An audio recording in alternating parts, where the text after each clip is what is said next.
welcome to our discussion on accounting. The focus of our today's discussion is capital employed. Capital employed is not directly visible on the balance sheet. It has to be derived or computed, determined from the given balance sheet. And capital employed is generally used in the financial statement analysis or some decision-making purposes. But let us start with understanding what is this capital employed. Capital employed is the summation of all the long-term sources. And what are these long-term sources?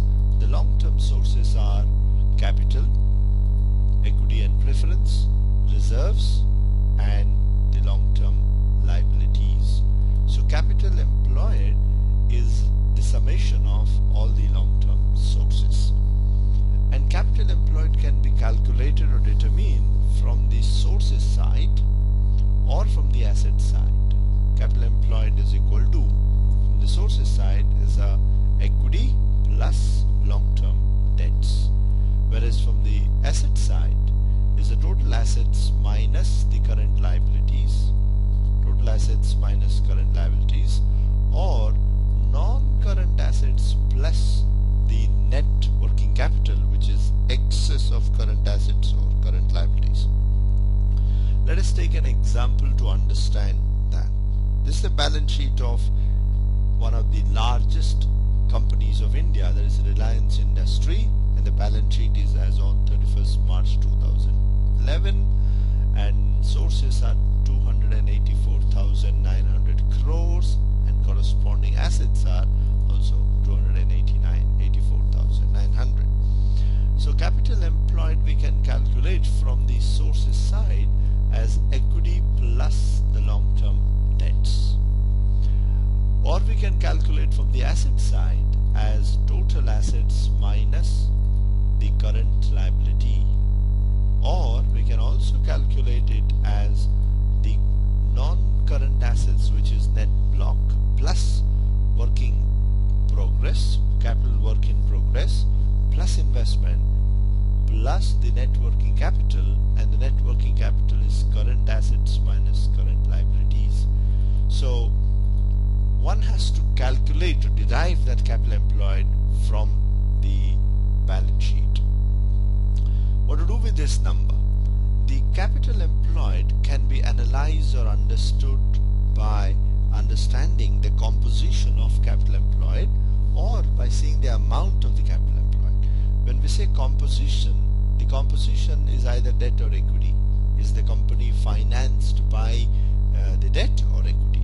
But before that, is the company financed by the long-term debts, long-term sources? So within that, debt or equity. And the amount of how much is the total capital employed vis-a-vis the total assets, and within the capital employed, how much is debt and how much is equity. So to understand this, we'll take few companies of India. One is the Hindustan Unilever, the other is Infosys, and the other one is the Reliance Industry, belonging to three different industries. In case of Hindustan Unilever, we can see that capital employed is contributing to a very small percentage of the total sources of the company. Total assets, 26% of the total assets are financed by the capital employed. Where is the balance coming from? That means the balance is coming from the current sources.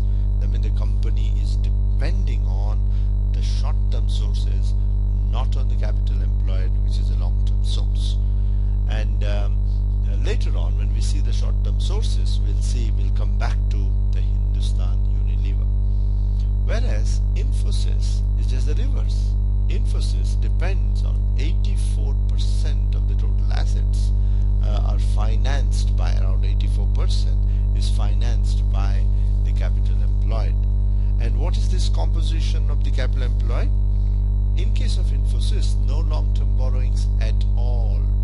So therefore, the entire capital employed consists of the equity. So Infosys is out and out long-term source dependent fund, but within the long-term sources, it is an equity financed company.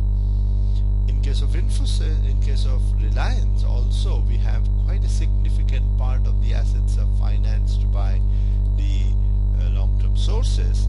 But unlike Infosys, the long-term sources is a decent combination of equity and the long-term borrowing.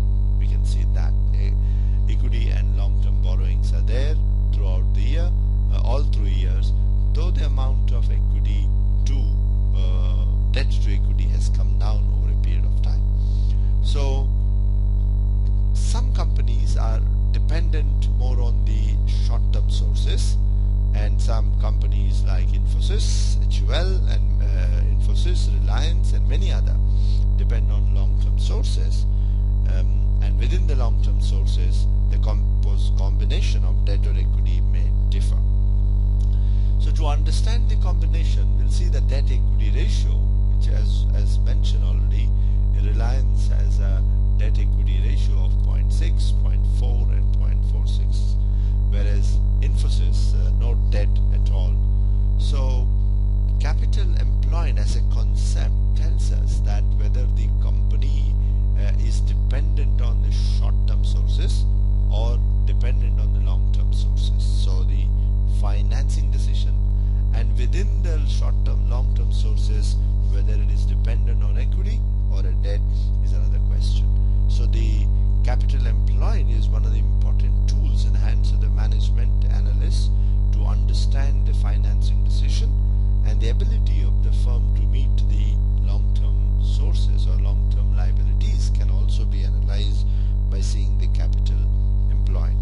Generally, capital employed is taken as a base for calculating one of the ROIs, which is called return on capital employed, and the return on capital employed shows the profit generating ability of the firm. So to recap, capital employed is a summation of all long-term sources, and it can be calculated from the sources side, or it can be calculated from